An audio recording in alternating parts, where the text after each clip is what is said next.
What's up, Oscar? You know, I imagine that no matter what part of his career he's at, when Tony Ferguson's name comes across the desk, it's a pretty exciting one to sign. Yeah, absolutely. I mean, it's a fight that it obviously fell through 8 years ago. It was supposed to be my first main event in Sioux Falls.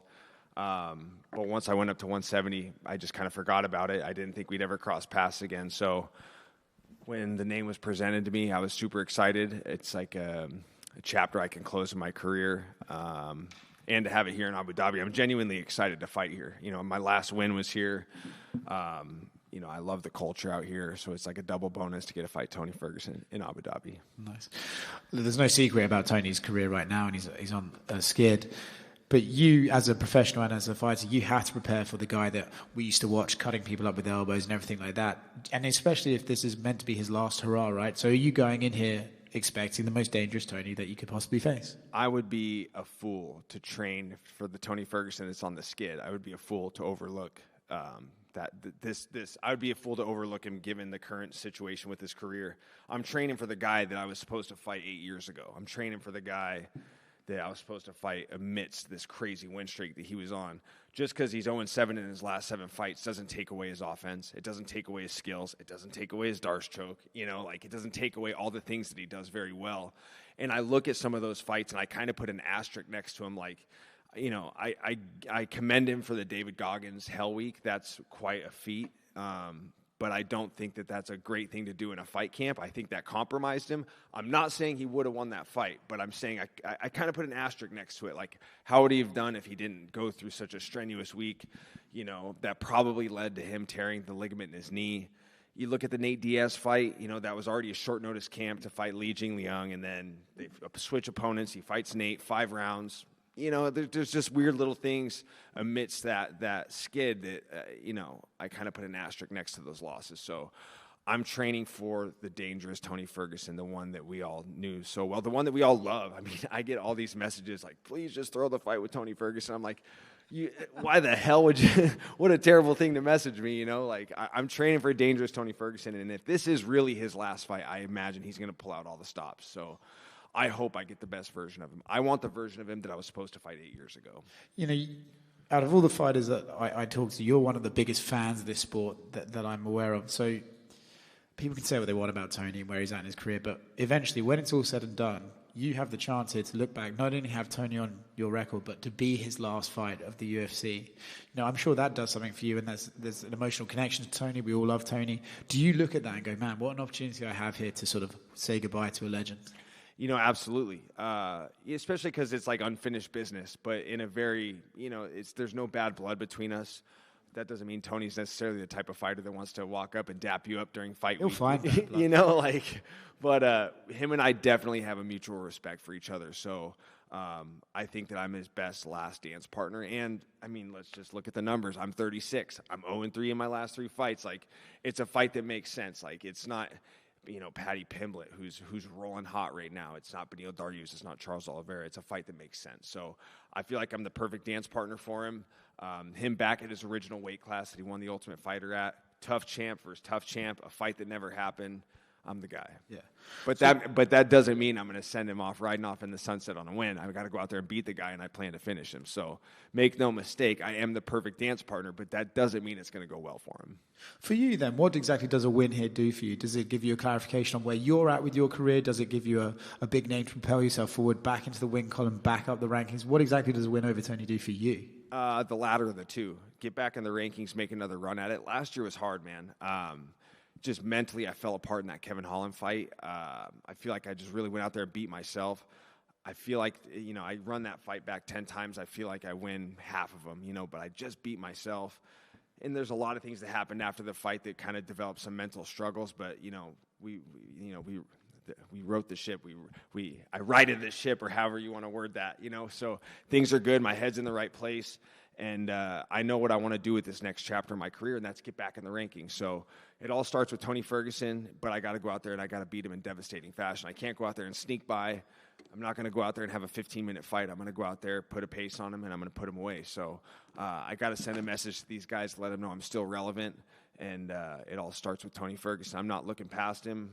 I'm not, that's just the task at hand. I'm just focusing on him. I think my biggest problem is sometimes I was just so, especially amidst, this 0-3 skid, I was just so focused on the title. Like, it was like, it came up short to Luque, and that was a fight that, from what I heard, if I would have beat Luque, I would have been fighting Usman next. And then, okay, Sean Brady, I beat Sean Brady. I'm right back in the top 5, right back in the mix for the title. And then Kevin Holland fight, okay, yeah, I got to beat him to hold my spot in the rankings to keep I'm just, it's all about the title. And now it's like, for now, fuck the title. Just focus on myself. I need to focus on myself. I'm not focusing on what's most important, my mental health, where I'm at in my career. So right now, it's just like, forget about the title. Let's focus on Tony Ferguson and see what happens thereafter. But I feel like if I go out there and do what I believe I can do in what I'm capable of, which is go out there and finish him, I believe that people are going to remember that I'm still very relevant, and I'm going to get that number next to my name again. It's kind of funny, right? But, some guys touch on it, but not everyone does. It's crazy that you can be so far into your career and still have these sort of random patches of mental struggles and random patches of self-doubt and everything like that. You sort of assume, well, I've been doing this so long, I know how that goes. But to have those patches of self-doubt, to be able to come through them, do you enjoy is not the right word, but do you get something out of that as a martial artist, being like, man, like, you can still struggle, you can still stand up, you can still continue? Definitely. I mean, as you're going through it, like, not really, it's not a very enjoyable experience, losing to Kevin Holland by Darce choke was like, it just did not feel real. I was like, there's no fucking way in hell I've lost 3 fights by Darce choke, especially 2 of the 3 losses amidst this 3-fight skid are Darce chokes. Like, what the fuck is happening? I'm living in a simulation. This is not real. And things that happened thereafter, we had to put my dog down like less than a week after the fight. Just things just kind of snowballed into that. But to go through those struggles and to be where I'm at now and to be in the headspace I'm in, just how I feel now compared to how I felt last fight week is such a night and day difference. And it's important, man. I can't emphasize enough. Mental health is especially for a guy, it's like such a, you want to like protect your masculinity and be a tough guy, but it's like, fuck, man, this sport can break you to your knees mentally. So I'm very, very blessed and happy to be where I'm at mentally this fight week. I'm very happy. I'm excited to compete. I haven't felt this excitement to compete in a long time, and it has nothing to do. I think a lot of it has to do with getting the chance to fight Tony, just to kind of close that chapter in my career. But it also has to do with just working on getting my headspace right. And I got to give a big shout out to my Uncle Joe, Dr. Joe Corella. We've been working extensively together, and he's been helping me a lot. Nice, man. You mentioned the Darce. If Tony starts going for one, you just go like, no. Well, I mean, every training session for the last 9 weeks has ended with Darce defense. So, if I lose by Darce choke, I'm going to fuck that. Mike over here. Yeah. Tony said he went back to sparring for the first time in 7 years. Wanted to get your thoughts on that and just sparring in general, because a lot of fighters have had split opinions on whether they should or not. First time sparring in 7 years. So when did he fight Beneil Dariush?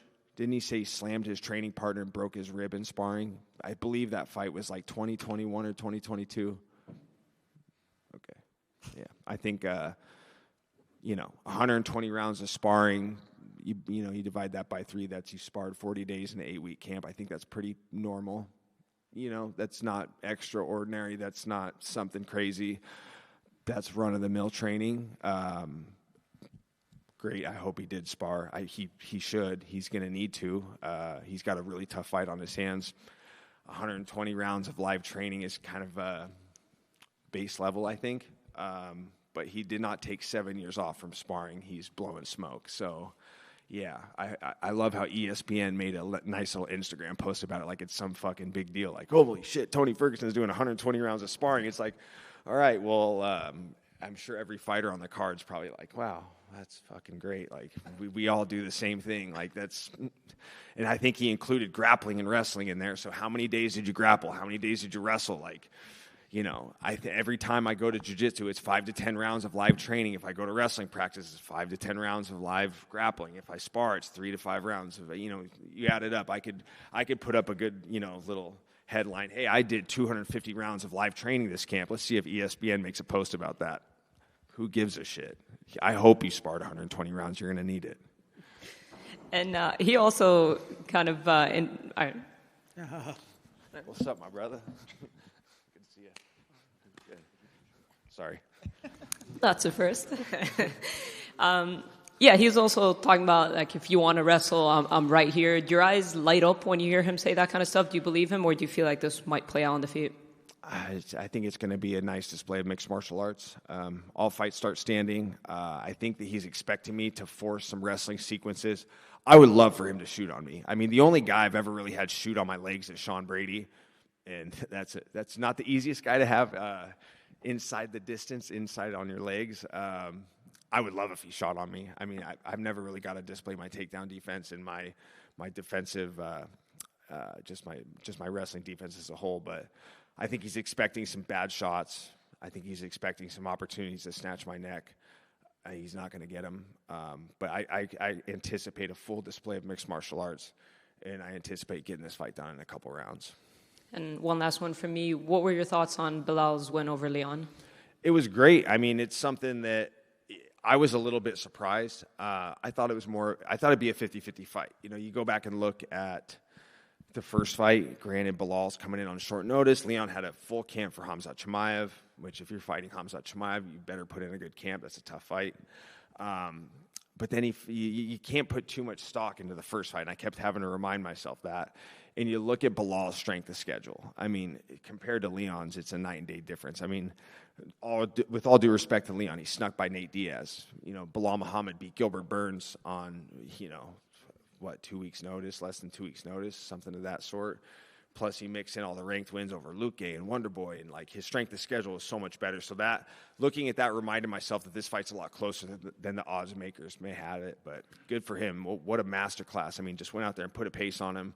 I love that little sound bite that came out when Leon's corner is like, "You want me to stop this fight?" I was like, "Oh man, things were falling apart for sure." So good for Bilal. It shakes the division up, and I think it's better to have Bilal as a champion. I think that you can get some more activity out of him. He's a guy that's very, come on, come all. He's willing to fight anybody and everybody at any given time, Ramadan or not. I mean, the dude's game. So I think it's good for the division. So congrats to him. Thank you. Yep. What's up? Hey, Mike. How are you? Good. How are you? Is there added pressure on you for fighting in Abu Dhabi? You're 0-3. Last win was in Abu Dhabi. You proposed to your wife in the Emirates. I know personally that your mom is being here might add a pressure on you. Do you feel that pressure on you? No, I don't feel pressure. Fighting here is great. For one, I love being here in the Emirates. I love being in Abu Dhabi. I love Dubai. It's a very special place for me. I won my first main event, my second try at Etihad Arena. I proposed to my wife in Dubai. A lot of very, very special moments, not only in my career but in my life. But when you talk about the pressure of these last 3 fights and where I'm at in my career, being 36.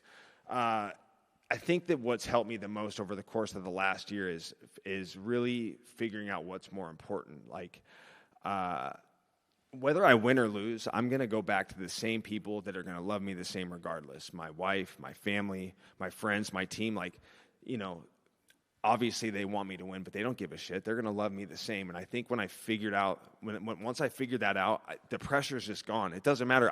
I could go out and get Darce choked by Tony Ferguson in a handful of days, and they're all going to love me the same. And that's what's most important to me is just the people that love me and the people I'm surrounded by. They don't really care if I win or lose. They just love me for me. So winning and losing has become much more, insignificant in my life. I don't care about it as much as I used to. Obviously, that's the goal. That's what I intend to go out and do. But like, I don't feel that pressure of of win or die. That's essentially how it feels, and that's how I felt going into the Kevin Holland fight. It's win or die. Like, so you put that type of pressure on yourself. How are you supposed to perform like that? So now it's just I don't feel that type of pressure because the people that matter, they're going to love me the same no matter what. And I think that's essentially. That set me free, and being free is very important. I think that's where you perform at your best. You're one of the few fighters that can see their career after they retire. Not that you're thinking of it, but you're one of the most articulate fighters that we have. You already have your spot in the media. You're well-liked, good-looking guy. Hey. Do you think that also the stars are lined up for you to turn it around? That you have Tony Ferguson on his last fight, so your name will be there in history, no matter what happens. You want him to shoot for you. This is your game. This is your place. Do you think the stars are lined up for you to turn it around? Yeah, absolutely. I mean, and the other thing too is I went back to training at home. I think I love Las Vegas. I love it's the mecca of combat sports. The UFC PIs out there. There's amazing MMA gyms. There's a plethora of bodies. I love Las Vegas. I have a second home out there. I spend a lot of time out there. But I think it's important for me to just go back home and do training camp. And everything I've done in my career has been out of Spokane, Washington, a little small city on the east side of the state, So I think I think it keeps my head in a better place, kind of circling back to what I said about being around the people that love you. I think it's important for me to be around those people all the time instead of pulling up shop, being away from my wife, being away from my mom and things like that. I think it's so cliche to say that this sport is 99% mental, but it totally is. It's like, it really is. If your head's in the right place, you're going to perform so much better. And my head is in a much better place when I train at home. And if I got to, break away from Spokane for a few days and go train and get some looks, I go out and do that. But I think the stars are definitely aligning for me to make another good run. And outside of that, everything with the broadcasting career, man, it's such a blessing. I can tell you how I got here as a fighter, but when I look back and I don't even know how the hell I got into broadcasting. I think I just bitched about it enough and got around the right people enough and got in their ear enough to get my opportunity. But sometimes I got to pinch myself because sometimes it doesn't feel real. And it's, and that's the other thing too. You want to talk about taking pressure off of this, taking pressure off your shoulders on the back end of your career. I already have a plan, a lot of guys are like, shit, what am I going to do? We're coming to the end. I'm in my mid to late 30s. What the fuck am I going to do? It's like me, I'm like, I got a plan, and I got to remind myself of that. And the best part about it is I'm never going to have to work a 9 to 5. My life is going to revolve around this sport until the day I croak. Once I'm done being a fighter, I'm a broadcaster. Once I get that promotion from analyst to commentator, great. I'm so blessed, and to see these blessings amidst the worst stage of my career shows I'm in a really good headspace. Yeah. Mike, what's up, brother? What's up, brother? What do you think is more prominent in MMA right now? The 35 and over curse or the Michael Chiesa curse? The fucking Michael Chiesa curse. 100%. And the funny thing is I randomly discovered that at the desk when I was, I think it was when Luque was fighting Balazs. I was just kind of looking through the records and it just kind of clicked in my head. I'm like, man, every guy that's ever beat me has lost their next fight. The Chiesa curse is a lot more prominent than the 35 and older curse because Balazs went out and broke it. So, and I have a feeling that, I think a few other guys can do the same. So, yeah, the Chiesa curse. Yeah, for sure. It lives on. Michael here. It's been almost a year since we saw you in the cage. How did you use this time? Obviously, always in the gym. That's just kind of like run-of-the-mill stuff as a fighter. You're always in the gym in your time away, or you should be at least, getting your sparring in, and really just kind of working on my mental game, just making sure getting my head right, just focusing on things in my life outside of fighting that needed to be addressed and things of that sort. But I'm excited to go next door and go recapture the magic that I did against Neil Magny January 20th. 2022, I think it was. Yeah, looking forward to riding the ship here at home in Abu Dhabi. And through your career, you faced one of the toughest guys in UFC. What it means for a fighter to face the best in the business? That's the goal, man. I mean, when I got in the sport and really started to realize I could become one of the best in the world, that's what I anticipate. I've always wanted the toughest fights. I've never been a guy to nitpick and ask for guys, turn them down. I've always asked for the toughest fights. I asked for Tony Ferguson after I fought Beneil Dariush when he was amidst this crazy run. You want the tough fights. You want to challenge yourself. And I've always said, win big or lose big. I mean, I'd rather do that than fight somebody that nobody knows, that's, that there's no reward to it. So roll the dice, roll the dice, win big, lose big. So I like to fight the tougher guys. I like the challenges that they present. And one is for me. Tony said that he will use his wrestling against you. So on the ground, what kind of advantages do you see against Tony Ferguson? If he's going to use his wrestling, I'm going to say thank you ahead of time. So I'll just kind of leave it at that. If he wants to wrestle me, that's going to be the beginning of his demise. Like I said, the only fighter to ever really try to wrestle me is Sean Brady, and that guy's mutant strong. He is not Sean Brady. So if he wants to offensively wrestle me, that's going to make my job a lot easier. I don't think he'll do that. I think that I'll be the one initiating those sequences. So we'll see what happens. But if he does get in on these legs, awesome. I'm excited. That'll be great. Shoot your shot, bud. Thanks, you guys. It's good to be back. Oh, we got one more. Michael, hello. Yep. Hey. Many say that this fight is the last chance for Tony to stay in the UFC. Do you feel somewhat strange that you are the fighter that matchmakers gave Tony as his last chance, as one who Tony can beat at this stage of his career? Maybe. I don't know if that's their mentality. I think that more than anything, it's just a fight that makes sense. Like he wanted to go back up to 170, and if you just look at the choices of guys, you're not going to give him, a Renat Fakhretdinov or someone like that. Like that would be if that's his last fight. That's fucked up, for lack of better words. This is just a fight that makes sense. This was a fight that was supposed to happen 8 years ago. He's an Ultimate Fighter champion. I'm an Ultimate Fighter champion. I'm on a skid. He's on a skid. It's just a fight that I think the numbers just match up. He's 40, I'm 36. I mean, it's the perfect matchup. It's the fight that makes sense. So I don't think it's them trying to give him a gimme, because I'm far from that. But it's just a fight that if you look at the numbers, if you look at the metrics, I think it's a fight that makes sense. But by all means, he's not riding off on the sunset on a win. He's going to get his last fight, but he's not getting his hand raised. I mean, it's simple as that. Yeah. Yep. Thanks, guys. Enjoy the show.